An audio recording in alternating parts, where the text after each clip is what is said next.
ফজরের নামাজের সুন্নতের পর, সুন্নত ২ রাকাত নামাজ আদায় করার পরে আপনি যদি এই দোয়াটা পড়েন, আপনি যে কি পরিমাণ সহযোগিতা পাবেন, আল্লাহর সাহায্য পাবেন, আপনি কল্পনাও করতে পারবেন না। সুবহানাল্লাহ, সুবহানাল্লাহ।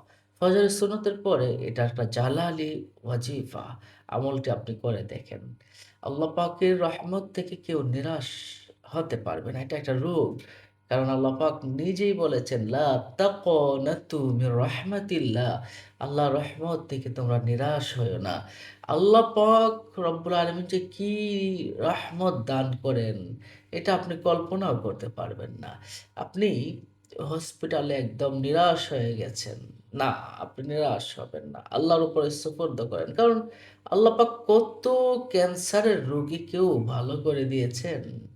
কত যক্ষ্মার রোগীকেও ভালো করে দিয়েছেন। জানাজার খাটিয়া থেকেও কত মানুষকে পুনরুজ্জীবন দিয়েছেন। আল্লাহ পাক তো চাইলে পারেন একটা মৃত মানুষকে জীবিত করতে, জীবিত মানুষকে মৃত করতে। আল্লাহ পাক সম্মান দান করেন, তিনিও সম্মানিত করেন। তিনি রিজিক দেন, সবকিছুর মালিক তো তিনি। তিনি পাথরেও ফুল ফোটাতে পারেন। মরুভূমিতেও তিনি ফসল উৎপাদন দিতে পারেন। তিনি সবকিছুর ক্ষমতার অধিকারী। এজন্য আজকে একটা জালালি অজিফা বলবো, যে অজিফাটা করলে আল্লাহ পাক রব্বুল আলামিন তার নূরের ঝলকানিতে সহযোগিতা করেন। আপনি অভাবগ্রস্ত আছেন, ঋণগ্রস্ত আছেন, এইটা এই দোয়াটা আপনি পড়বেন। ইনশাআল্লাহ আপনার যাবতীয় ঋণগুলো আল্লাহ পাক দূর করে দিবেন। আপনার অভাবগ্রস্ত অবস্থায় আছেন, অভাব দূর করে দিবেন। রোগ ব্যাধিও দূর করে দিবেন। এবং দেখুন, আল্লাহ পাক রব্বুল আলামিন কি যে মায়া করেন বান্দাদেরকে। শুধুমাত্র তার নামে ডাকলে আল্লাহ পাক তার ডাকে খুব দ্রুত সাড়া দিয়ে থাকেন। আল্লাহ পাক নিজেই বলেছেন, ওয়ালিল্লাহিল আসমাউল হুসনা ফাদউহু বিহা। আল্লাহর সুন্দর, সুন্দর নাম রয়েছে, তোমরা সেই নামসমূহে তাকে ডাকো। ফজরের সুন্নতের পর সুন্নত নামাজ পড়ে একটু বসে যাবেন। জায়নামাজেই বসে থাকবেন। তারপর আপনি পড়বেন, হ্যাঁ, কতবার পড়বেন? ১০০ বার পড়তে পারেন অথবা কম বেশিও আপনি পড়তে পারেন। কি পড়বেন? ইয়া হাইয়ু ইয়া কাইয়ুম বিরহমাতিকা আস্তাগীস লা ইলাহা ইল্লা আনতা। এভাবে পড়তে পারেন অথবা এভাবে পড়বেন, ইয়া হাইয়ু ইয়া কাইয়ুম লা ইলাহা ইল্লা আনতা বিরহমাতিকা আস্তাগীস। ইয়া হাইয়ু ইয়া কাইয়ুম লা ইলাহা ইল্লা আনতা বিরহমাতিকা আস্তাগীস। ইয়া হাইয়ু ইয়া কাইয়ুম লা ইলাহা ইল্লা আনতা বিরহমাতিকা আস্তাগীস। ইয়া হাইয়ু ইয়া কাইয়ুম লা ইলাহা ইল্লা আনতা বিরহমাতিকা আস্তাগীস। এই যে দোয়াটা, ইয়া হাইয়ু ইয়া কাইয়ুম, এটার অর্থ হলো, হে চিরঞ্জীব, হে চিরস্থায়ী, লা ইলাহা ইল্লা আনতা, তুমি ছাড়া আর কেউ নেই। বিরাহমাতিকা আস্তাগীথ, তোমার রহমত দ্বারা আমাকে সাহায্য করো। আল্লাহ পাক গায়েবিক সাহায্য করবেন। আপনার কোন সাহায্যটা প্রয়োজন ১০০ বার পরে আল্লাহর কাছে মনে, মনে আপনি চান। দেখবেন আল্লাহ পাক আপনাকে দিবেনই। ফজরের নামাজের পরে, সুন্নত নামাজের পরে ১০০ বার পড়বেন। আপনি কয়েকদিন আমল করলে এটার ফল পাবেন। এটার ফল পাবেন। আমরা পেয়েছি আলহামদুলিল্লাহ। সুবহানাল্লাহ, সুবহানাল্লাহ। ইয়া হাইয়ু ইয়া কাইয়ুম লা ইলাহা ইল্লা আনতা বিরহমাতিকা আস্তাগীথ। একটু লিখে নিন। ইয়া হাইয়ু ইয়া কাইয়ুম লা ইলাহা ইল্লা আনতা বিরহমাতিকা আস্তাগীথ।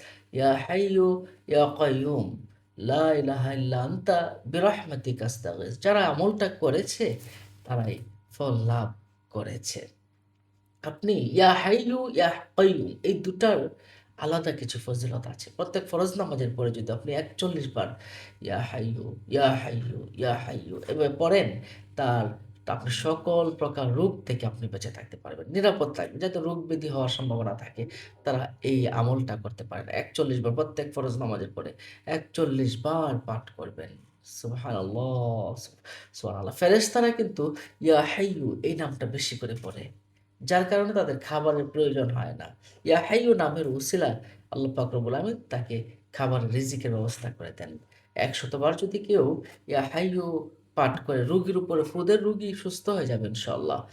হ্যাঁ, এবং আপনি যদি নির্জনে ইয়া হাইয়ু পড়েন, নির্জনে একটা জায়গায় বসে, একা বসে কিছুক্ষণ পড়েন, আপনি সচ্ছল হয়ে যাবেন। সুবহানাল্লাহ, সুবহানাল্লাহ। ঠিক তেমনিভাবেই ইয়া কাইয়ুম এই নামের কিছু পাওয়ার আছে। আপনি আশ্চর্য হয়ে যাবেন এই নামের পাওয়ার শুনলে। যদি কোনো ব্যক্তি খুব বেশি ঘুম তার আসে এবং ঘুম তার শেষ হচ্ছে না, তাহলে ইয়া কাইয়ুম নামটি ১০১ বার পাঠ করবে। হ্যাঁ, ১০১ বার এই লোকটা ইয়া কাইয়ুম পাঠ করবে, তার অতি নিদ্রা দূর হয়ে যাবে ইনশাআল্লাহ, ইনশাআল্লাহ। এবং ঘুমের আগে যদি সে ইয়া কাইয়ুম কয়েকবার পড়ে, তাহলে তার সুনিদ্রা হবে, ভালো নিদ্রা ঘুম হবে। ভালো তার ঘুম হবে। আরেকটা আমল না বললেই পারছি না। দেখুন, অ্যা এমন কিছু মানুষ আছে যাদেরকে আপনি চান না তারা আমাকে ভুলে যাক। তাদেরকে আপনি ভালোবাসেন। তো এমন কিছু মানুষ যদি আপনি যেমন কোনো মানুষকে যদি আপনি এমনটা চান, তাহলে তারা যখন পানি খাবে বা চা খাবে, দুধ খাবে বা শরবত এই জাতীয় কিছু খাবার খাবে, যখন চুমু দিতে যাবে, চায়ের কাপে বা দুধে বা শরবতে চুমু দিতে যাবে, তখন আপনি ৩ বার অগোচরে ৩ বার ইয়া কাইয়ুম, ইয়া কাইয়ুম, ইয়া কাইয়ুম ৩ বার পরে একটু হালকা করে ফু দিবেন। ফুটা কাছাকাছি দিতে হবে সেটা আমরা দূর থেকে দিলেও হয়ে যাবে। তাহলে আপনাকে কখনো ওই পানকারী, চা পানকারী আপনাকে কখনো ভুলতে পারবে না। নিশ্চয়ই বিষয়টা বুঝতে পারছেন? সম্মানিত দর্শক ও শ্রোতা। তাহলে আমরা ফজরের নামাজের পরে ১০০ বার এই ইসিমটা পড়ব। পড়লে কি হবে? আপনার সমস্ত সমস্যার সমাধান হবে। আপনি কল্পনাও করতে পারবেন না কোন দিক দিয়ে যে আপনার রহমত আসতেছে। সব দিক দিয়ে আপনার রহমত আসবে। সব দিক থেকে। আপনি কোন দোয়াটা পড়বেন? ইয়া হাইয়ু ইয়া কাইয়ুম লা ইলাহা ইল্লা আনতা বিরহমাতিকা আস্তাগীথ। আল্লাহ আপনাকে প্রত্যেকটা কাজে, প্রত্যেকটা কর্মে আপনাকে সাহায্য করবেন। আর কি চান বলুন তো? এই ইসিমটা পড়ুন। অন্য মুমিন ও সবাইকে জানাতে শেয়ার করে দিন। ভালো থাকুন। আসসালামু আলাইকুম ওয়া রাহমাতুল্লাহি ওয়া বারাকাতুহু।